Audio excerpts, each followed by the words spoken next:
Black and white লাভ, লেখিকা আসিফা খান, পর্ব 19। Black chiffon sari, সাথে ম্যাচিং ফুল স্লিভ ব্লাউজ, কোমর পর্যন্ত সিল্কি চুল ছেড়ে দেওয়া তার রেজওয়ানের ফেভারিট তুর্কিশ মেনেমেন অমলেট বানাতে ব্যস্ত ফারিয়া। আঁচল ঘুরিয়ে কোমরে গোজা কপালের বিন্দু জলকণা মুছে নিচ্ছে হাতের উল্টো পিঠ দিয়ে। অবাধ্য চুলগুলি বারবার মুখের সামনে এসে ফারিয়াকে বিরক্ত করছে। ফারিয়ার এই চেহারা রেজওয়ানকে পাগল বানিয়ে দেওয়ার জন্য যথেষ্ট। নিজের কাজের মধ্যে ডুবে থাকা মেয়েটা রেজওয়ানের আওয়াজ পেয়ে চমকে উঠে সামনে তাকায়, দেখে রেজওয়ানের ভুরু কুচকানো পূর্ণ দৃষ্টি তারই দিকে। রেজওয়ানের ঘুম থেকে উঠে আসা সদ্য লুক দেখে ফারিয়া ক্রাশ নামক বাঁশ খেলো। ফারিয়ার মনের মধ্যে জন্ম নিল কিছুটা ভয়, কারণ সেই দিনের পর থেকে রেজওয়ান শুধু ফারিয়াকে ইগনোর করে এসেছে। ফারিয়ার কল বা মেসেজের রিপ্লাই পর্যন্ত দেয়নি। ফারিয়ার ভাবনা চিন্তার মাঝে রেজওয়ান তার দিকে এগিয়ে আসতে লাগলো, দুই পকেটে হাত গুজে কিছুটা ঘাড় কাত করে ফারিয়ার মুখোমুখি দাঁড়ায়। জিভ দিয়ে ঠোঁট ভিজিয়ে রুক্ষ কণ্ঠে বলে, এখানে কি? ফারিয়া মাথা নিচু করে মিনমিনে স্বরে বলে, মেনেমের অমলেট বানাচ্ছিলাম। আচ্ছা তাই তো, বানানো হয়ে গেছে? জি জি। তাহলে এবার তুমি বাড়ি যেতে পারো। কথাটি বলে রেজওয়ান প্রস্থান করে কিচেন থেকে। রেজওয়ানের ব্যবহারে ফারিয়া ভীষণ কষ্ট পায়, কাঁদো কাঁদো চেহারা করে শাড়ির আঁচলে হাত কসলাতে থাকে। কি করবে কি না করবে কিছুই বুঝে উঠতে না পেরে ফারিয়া দৌড়ে রেজওয়ানকে পেছন থেকে জড়িয়ে ধরে। রেজওয়ানের পিঠে কপাল ঠেকিয়ে হাত দুটো দিয়ে রেজওয়ানের পেট জড়িয়ে ধরে ফুঁপিয়ে কেঁদে ওঠে। রেজওয়ান শুধু স্তব্ধ হয়ে দাঁড়িয়ে থাকে, তার শরীরের সমস্ত লোম সজাগ হয়ে গেছে। কিছুক্ষণ আগে সে যখন ফারিয়াকে কিচেনে দেখেছিল, সেই সময় যেমন ফিলিংস হয়েছিল, সেই একই রকম অনুভূতি আবার জাগ্রত হচ্ছে। তার উপর আজ ফারিয়া কালো রঙের শাড়ি পরেছে, তার উপর আবার তাকে জড়িয়েও ধরেছে। ফারিয়ার কান্না রেজওয়ানকে ভেতর থেকে জ্বালিয়ে পুড়িয়ে দিচ্ছে। কিন্তু রেজওয়ান এত তাড়াতাড়ি গলবে না, তাই নিজেকে কন্ট্রোলে রেখে রাগান্বিত স্বরে বলে, ফারিয়া কি হচ্ছে কি, ছাড়ো আমাকে। ছাড়বো না। ফারিয়া ছাড়ার বদলে আরো শক্ত করে জড়িয়ে ধরে, নিজের নাক রেজওয়ানের পিঠে ঘষে কান্না মিশ্রিত গলায় বলল, আমাকে মাফ করে দেন রেজওয়ান, আমি খুব সরি, আমার ভুল হয়ে গেছে, আপনাকে অবিশ্বাস করেছি, বাজে কথা বলেছি, না জেনে না বুঝে বড্ড বড় ভুল করেছি, প্লিজ প্লিজ আমাকে মাফ করে দিন রেজওয়ান, প্লিজ। রেজওয়ান ফারিয়ার কথায় চোখ বন্ধ করে ক্ষীণ হাসে, কিন্তু এই হাসি ফারিয়া দেখতে পেল না। তপ্ত নিঃশ্বাস ফেলে রেজওয়ান নিজের হাত উঁচু করে তার পেটের ওপর ফারিয়ার ধরে রাখা শক্ত হাতের ওপর হাত রেখে নিজেকে ছাড়িয়ে নিল। ফারিয়ার মুখোমুখি হয়ে 4-5 পা পিছিয়ে দাঁড়ালো। হতভম্ব চেহারার সহিত অশ্রুসিক্ত নয়ন নিয়ে তাকিয়ে আছে ফারিয়া রেজওয়ানের দিকে। রেজওয়ান তার দুই পকেটে হাত গুজে নিজেকে একটু ঝুঁকিয়ে ভাবলেশহীন গলায় বলে, তোমার ভয় করছে না একটা ক্যারেক্টারলেস ছেলেকে এইভাবে জড়িয়ে ধরতে? যার চরিত্রের ঠিক নেই, সে তো তোমার সাথে যা ইচ্ছা তাই করতে পারে। আর মিস, প্লিজ আমার কাছে ক্ষমা চেয়ে আমাকে ছোট করবে না, কারণ তোমার আর আমার স্ট্যাটাসের মধ্যে অনেক পার্থক্য রয়েছে। In the end I am just the son of a little driver in your house. ফুফাতে থাকা ফারিয়া আবার হু হু করে কেঁদে উঠল। রেজওয়ানের কথাগুলি যেন তাকে ছুরির মতো আঘাত করছে হৃদ মাঝারে। বাচ্চাদের মতো ঠোঁট উল্টিয়ে গুটি গুটি পায়ে এগিয়ে আসে, দুই হাত দিয়ে রেজওয়ানের বুকের কাছে টি শার্ট খামচে নাড়ানাড়ি করতে করতে বলল, কেন এরকম করছেন? ভুল করেছি, তার জন্য ক্ষমাও তো চাইছি। এতদিন উপেক্ষা করেও মন ভরেনি, রাগ কমেনি, তাহলে আপনি বলেন এমন কি করলে আপনি আমাকে ফরগিভ করবেন? আমি সেটাই করব। তোমার কিছুই করতে হবে না ফারিয়া, তুমি এখন শুধু এখান থেকে যাও। রেজওয়ান, আপনি আমাকে শিখিয়েছিলেন মাপ চাওয়া থেকে বড় সে হয় যে মাপ করে দেয়। রেজওয়ান কিছুক্ষণ ফারিয়ার দিকে স্থির চোখে তাকিয়ে রইল, তারপর ঠোঁট নাড়িয়ে প্রশ্ন করল, শাড়ি পরেছ কেন? কালো শিফন শাড়ির মধ্য দিয়ে ফারিয়ার শুভ্রমাখা পেট দৃশ্যমান। নিজের দিকে খেয়াল করার পর সে রেজওয়ানের কথায় খানিকটা লজ্জা পেয়ে যায়। লাজুকভাবে বলে, আপনার জন্য। কেন? কন্ট্রোললেস করার জন্য? অকারণে ক্যারেক্টারলেস উপাধি দিয়ে শান্তি হয়নি, এবার কি সত্যি সত্যি ক্যারেক্টারলেস বানাতে চাও? ফারিয়া কোনো উত্তর দেয় না, চুপচাপ মাথা নিচু করে দাঁড়িয়ে থাকে। তার লজ্জা করছে ভীষণ, মনে হচ্ছে এখান থেকে এক ছুটে পালিয়ে যেতে, কিন্তু সেটাও পারছে না। তার মধ্যে কিছুটা অপরাধও কাজ করছে। রেজওয়ান ফারিয়ার ভাবভঙ্গি দেখে মাথা ঘুরিয়ে হাসে, একটু নিচু হয়ে ফারিয়ার কানের কাছে ফিসফিস শব্দে বলে, নির্জান বাঁচানো কর্তব্য, তাই সময় থাকতে পালিয়ে যাও, নতুবা আমি যদি নিয়ন্ত্রণহারা হয়ে পড়ি তাহলে you will not live today, and I do not want to live today.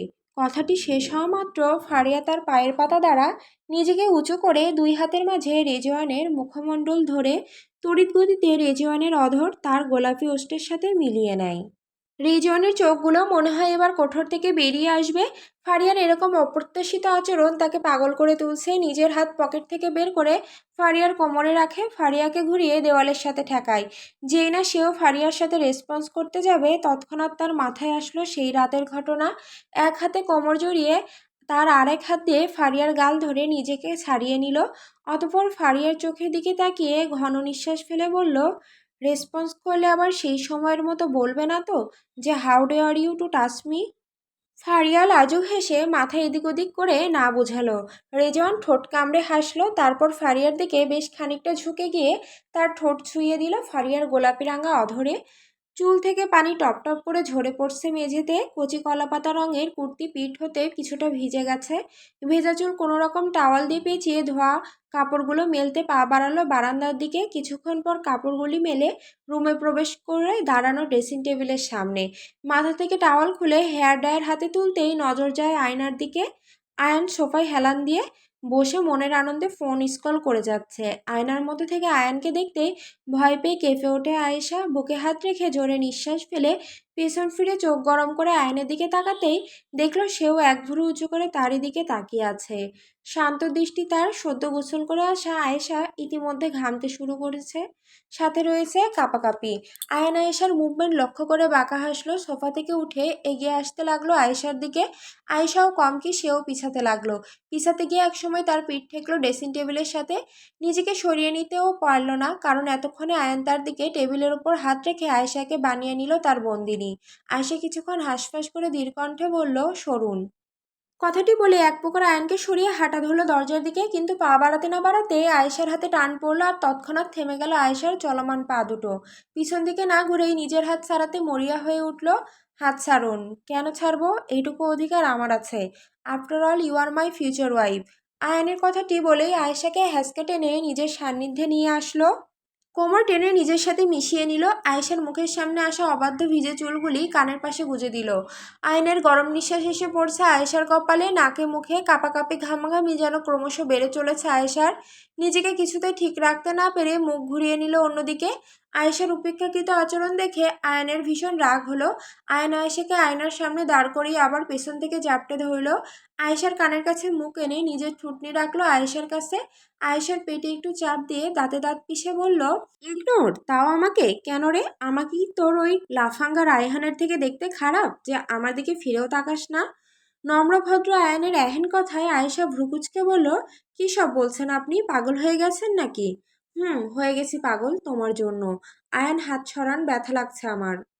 Ayaan ছাড়ার বদলে আরও চাপ দিয়ে নিজের সাথে মিশিয়ে নেয়। দাঁত চিবিয়ে বলে, আমারও লাগছে। সেটা কি চোখে পড়ে না তোমার? আমার মনের অবস্থা কি সেটা কি জানার চেষ্টা করেছো একবার?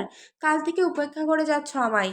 কিছুদিনের অবহেলায় এত রাগ, এত প্রশ্ন? তাহলে ভেবে দেখুন তো আপনার দিনকে দিন করা উপেক্ষা, অবহেলার জন্য আমাকে কতটা কষ্টদায়ক দিন পার করতে হয়েছে। আয়েশার যুক্তিসংযুক্ত কথা শুনে আয়ান ভড়কে যায়। আয়েশার কথাতে এতটুকু ভুল নেই।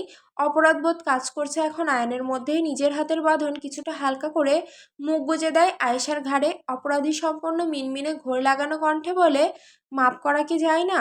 আয়েশা ভারী নিঃশ্বাস ফেলে চোখ বন্ধ করে নিল। টেবিলের উপর হাত চেপে ধরল। নিজেকে শান্ত রাখার ব্যর্থ চেষ্টা করে বলল, আপনি রায়হান দাভাইকে মেরেছেন? হুম, একইভাবে থেকে। কারণ তোমার সাথে তার বিয়ের কথা শুনে প্রথমে মারিনি, কফি শপে ডেকে আগে কফি খাইয়েছি, তারপর বিয়েতে না করার কথা বলেছি, শোনেনি, তারপর? কেন মেরেছেন কেন? আপনার তো খুশি হয়ে ওনাকে ধন্যবাদ জানানোর প্রয়োজন ছিল। আমি নামক অস্বস্তিকর মেয়েটা আপনার জীবন থেকে চলে যাচ্ছি, তার জন্য তো আপনার সেলিব্রেট করা উচিত ছিল। আয়ান এবার সোজা দাঁড়িয়ে আয়েশাকে নিজের দিকে ঘোরালো। নিজের দুই হাত দিয়ে আয়েশার ছোট্ট মায়াবী মুখখানি হাতের মাঝে নিল। আয়েশা চোখের দিকে তাকিয়ে ধীর কণ্ঠে বলল, এত রাগ, এত অভিমান, এত উপেক্ষণীয় আচরণ আপনার কাছ থেকেই শেখা। But now I feel sorry. আমি অনুতপ্ত। দয়া করে আমার আমার মনের অবস্থাটা বোঝো। কিসের জন্য অনুতপ্ত? আবেগের বশে আপনি আমায় বিয়ে করবেন, এই কথা আমার মা আব্বুর সামনে বলে ফেলেছেন তাই? না, ভালোবাসি তাই। আয়েশা যেন একটা হার্টবিট মিস করলো। আয়নের দিকে শান্ত দৃষ্টিতে তাকিয়ে রইল। বছরের পর বছর যে কথাটি শোনার জন্য অপেক্ষা করেছে, সেই শব্দটি শুনে আজ সে কিছুতেই ঠিক থাকতে পারল না। চোখ বন্ধ করে আয়নের বুকে কপাল ঠেকিয়ে তাকে নিজের সাথে জড়িয়ে ধরল। ধরা গলায় বলল, আবার বলেন। আয়ানও নিজের সাথে আয়েশাকে চেপে ধরে মাথা নামিয়ে আয়েশার ঘাড়ে মাথা রাখলো আর বলল, হ্যাঁ ভালোবাসি, কথাটি কেন আমার মুখে বলতে হবে? তুমি কি বোঝো না আমার কথা বলার ধরন, তোমার প্রতি আমার আকর্ষণ, সম্পূর্ণ আচরণ, তোমাকে হারানোর ভয়, এই সব কিছু কি তোমায় বুঝতে সাহায্য করে না যে আমি তোমায় ভালোবাসি? আমি সব বুঝি মিস্টার, শুধু আপনার মুখ থেকে শুনতে চেয়েছিলাম।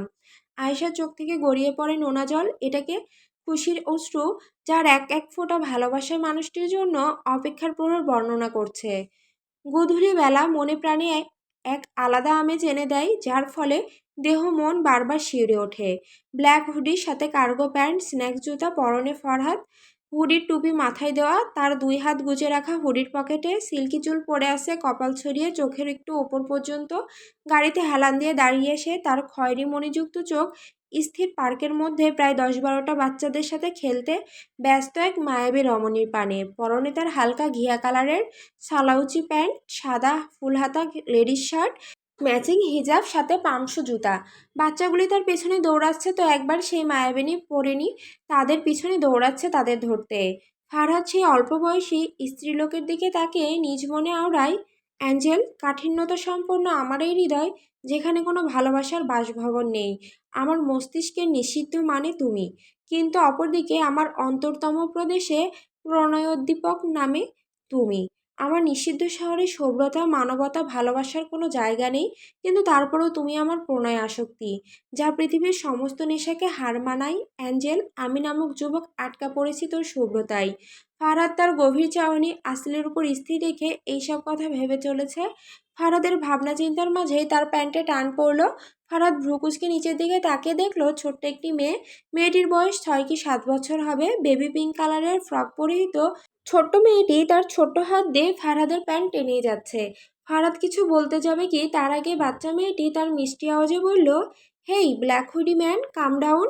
ফারহাদ মেয়েটির কথায় হালকা হাসলো, তারপর প্যান্ট হালকা উঠিয়ে এক হাঁটু মুড়ে মেয়েটি বরাবর হলো। নিজের দীর্ঘ পুরুষালী আওয়াজ একটু কম করে বলল, yes Barbie, what happened? Do you like our sunshine? মেয়েটি হাত উঁচিয়ে আঙুল দ্বারা ইশারা করলো পার্কের মধ্যে হাস্যোজ্জ্বল আসিলের দিকে। মেয়েটির কথায় আর ইশারায় ফারহাদ কিছুটা ভড়কে গেল। থমথমে খেয়ে মেয়েটির গালে হাত বুলিয়ে প্রশ্ন করল, তুমি কি করে জানলে যে আমি তোমাদের সানশাইনকে পছন্দ করি? বিকজ আমি সেই তখন থেকে লক্ষ্য করেছি তুমি আমাদের সানশাইনের দিকে তাকিয়ে আছো। আর যখন কোনো বিগ বয় কোনো বড় আপির দিকে তাকিয়ে থাকে, তখন তার মিন হয় যে বিগ বয়টা সেই আপিকে পছন্দ করে বা লাভ করে। আচ্ছা তাই বুঝি? তাহলে তোমার কি মনে হয় আমি তোমাদের সানশাইনকে পছন্দ করি নাকি লাভ করি? কোনটা? মেয়েটি গালে হাত দিয়ে চোখ উপর দিকে তুলে তার কোমল ঠোঁট জোড়া কিছুটা বাঁকিয়ে কিছু চিন্তা করে কিছুক্ষণ পরেই মেয়েটি ফারহাদের হুডিটা টান মেরে ভ্রুকুচকে জিজ্ঞাসা করে, what is your name hoodie man? Well, my name Farhad. ফারহাদের নাম শোনা মাত্রই মেয়েটি চোখ বড় করে দুই হাত দিয়ে নিজের মুখ চেপে ধরল, যেন সে ভীষণ অবাক হয়েছে। মেয়েটি হঠাৎ করে ফারহাদের হাত টেনে ধরে আর সুট লাগায় পার্কের ভেতরে। ফারহাদ প্রথমে কিছুটা ভ্যাবাচাকা খেয়ে গেল। হেই হেই বারবি! ওফ বয়, চুপ করো। ফারহাদ আর কিছু বলে না, চুপচাপ মেয়েটির পিছনে পিছনে যেতে থাকে। কিছুক্ষণ পর মেয়েটি থেমে যায়, আর সাথে ফারহাদও। মেয়েটি ফারহাদের হাত ছেড়ে সামনে এগিয়ে গিয়ে বাচ্চাদের সাথে ট্রেন গাড়ি খেলতে ব্যস্ত আসিলের সামনে গিয়ে দাঁড়িয়ে পড়ল। আসিল মেয়েটিকে দেখে খেলা থামিয়ে দিয়ে মেয়েটির ঠোঁটনিতে চুমু খেয়ে ঠোঁট উল্টে বাচ্চাদের মতো বলল, কোথায় ছিলে তুমি এতক্ষণ সুইটি? ও সানশাইন, এই তো আমি চলে এসেছি। আর জানো আমার সাথে কে এসেছে? কে? ভ্রুকুচকে, your love one, the black man. তুমি যেই ফারহাদের কথা বলেছিলে আমাদের, যাকে তুমি ভীষণ পছন্দ করো, যে ভীষণই খারুস। আর হ্যাঁ, মনে পড়েছে, সে যেখানে সেখানে টপকে পড়ে তোমার সামনে। সেই ফারহাদ বিগ বয় এসেছে আমার সাথে। আসিলের দিকে তাকে ঠিক বোঝা যাচ্ছে না সে এই মুহূর্তে কি অবস্থায় আছে। শুকনো ঢোক গিলছে বারবার, চোখ খিচে বন্ধ করে দুই আঙুল দ্বারা কপালে স্লাইড করে। আসিলের এখন মনে হচ্ছে হাত পা ছড়িয়ে ছিটিয়ে কান্না করতে। জিভ দিয়ে ঠোঁট ভিজিয়ে এদিক ওদিক তাকিয়ে মেয়েটিকে আস্তে করে জিজ্ঞাসা করলো, কোথায় সে? ঠিক তোমার পেছনে। আসিল তার চিরচেনা মানুষের আওয়াজে কেঁপে ওঠে, কপালে বিন্দু বিন্দু ঘাম জমেছে। আসিল আস্তে করে উঠে দাঁড়ালো, দৌড়ানোর জন্য প্রস্তুতি নিয়ে জোরে শ্বাস টেনে পা বাড়ালো দৌড় দেওয়ার জন্য। কিন্তু তার ফুটো কপাল দৌড়ানোর আগে আসিল তার পেটে বলিষ্ঠ হাতের চাপ অনুভব করলো। ফারহাদ একটানে আসিলের পিঠ নিজের প্রশস্ত বুকের সাথে চেপে ধরে। আসিল আর ফারহাদ এর সেই ধরনের গতিবিধি পর্যবেক্ষণ করে সবগুলি বাচ্চারা খিলখিলিয়ে হেসে উঠে হাততালি বাজাতে লাগলো। আসিল ঠোঁট উল্টে বাচ্চাদের মতো কাঁদো কাঁদো চেহারা বানিয়ে মনে মনে নিজেকে বকা দিয়ে বলল, নাও আসিল, বোঝো ঠেলা, নিজের মনের কথা চেপে রাখতে না পেরে বাচ্চাদের বলেছো তুমি, আর কোথাও বলার জায়গা পাওনি। ভেবেছিলাম বাচ্চাদের বলবো আর ওরা কিছুক্ষণ পরেই ভুলে যাবে, কিন্তু আমি ভুলে গিয়েছিলাম এরা বাচ্চা না চৌবাচ্চা। ইস, আমি ফারাদকে পছন্দ করি এটাও এই খাটাসটা জেনে গেছে। আব মেরা ক্যা হোগা আসিল? ফারহাদ কিছুটা ঝুঁকে আসিলের কানের কাছে ফিসফিস করে বলল, কি এত ভাবছো মিস? এইসব ছোট ছোট বাচ্চাদের কাছে আমার নামে যে এত প্রশংসা করলে, তার জন্য তো তোমার একটা উপহার দেওয়া প্রয়োজন। আর কি যেন বলল? মনে পড়েছে, I am your love one. আসিল এতক্ষণ ঠিক থাকলেও ফারহাদের শেষের কথাটি শুনেই লাফ দিয়ে উঠল তার ছোট্ট মন। কপালের ঘাম এবার বেয়ে নিচের দিকে নেমে আসছে, হাতের মুঠো শক্ত করে চেপে ধরে ভারী নিঃশ্বাস ফেলছে সে। ফারহাদের প্রশ্নের উত্তর সে কি দেবে? আসিল কাঁপা কাঁপা কণ্ঠে বলল, দেখুন। দেখাও, কি দেখাবে? বলে বাঁকা হাসলো ফারহাদ। মেয়েটি যে একদম কাবু হয়ে গেছে, ব্যাপারটা ফারহাদ বেশ এনজয় করছে। বাচ্চা পার্টি, আমি তোমাদের সানশাইনকে নিয়ে যাচ্ছি। তো সবাই এখন সানশাইনকে বাই বলো, আর সাথে অল দ্য বেস্টও। ফার্স্ট। ফারহাদের কথায় সব বাচ্চারা আসিলকে চুমু দিয়ে বাই আর সাথে অল দ্য বেস্ট বলল। কিন্তু আসিল সে তো অবাকের চরম সীমানায় পৌঁছে গেছে, কিন্তু মুখ দিয়ে তার একটা কথাও বেরোচ্ছে না। যেই বাচ্চাটি প্রথম ফারহাদকে দেখেছিল সে আবারও ফারহাদের সামনে এসে দাঁড়িয়ে হাত দ্বারা ইশারা করলো ফারহাদকে নিচে ঝুঁকে আসতে। ফারহাদও বাচ্চাটির ইশারা বুঝতে পেরে ঝুঁকে বসলো। মেয়েটি কিছুক্ষণ এদিক সেদিক তাকে ফারহাদের কানের কাছে এসে বলল, hey mister Farhad, do you know who do you look like? No. মাথা নাড়িয়ে এক ভ্রু উঁচু করে, I tell you, you are look like a devil. মেয়েটির কথায় ফারহাদ চওড়া হাসলো ঠোঁট কামড়ে। মেয়েটির কাছে ফিসফিসিয়ে বলল, you know what Barbie, I am devil of my kingdom, not for you. মেয়েটি খিলখিলি হেসে ফেলল, সাথে ফারহাদও আসিলের হাত ধরে হাঁটা শুরু করে। আসিলকে গাড়িতে বসিয়ে নিজে ড্রাইভিং সিটে বসে গাড়ি স্টার্ট দেয়। আসিল তো এখনও থ মেরে বসে আছে, সব কিছু তার মাথার উপর দিয়ে যাচ্ছে। কোথায় নিয়ে যাচ্ছেন আমায়? পাবনা।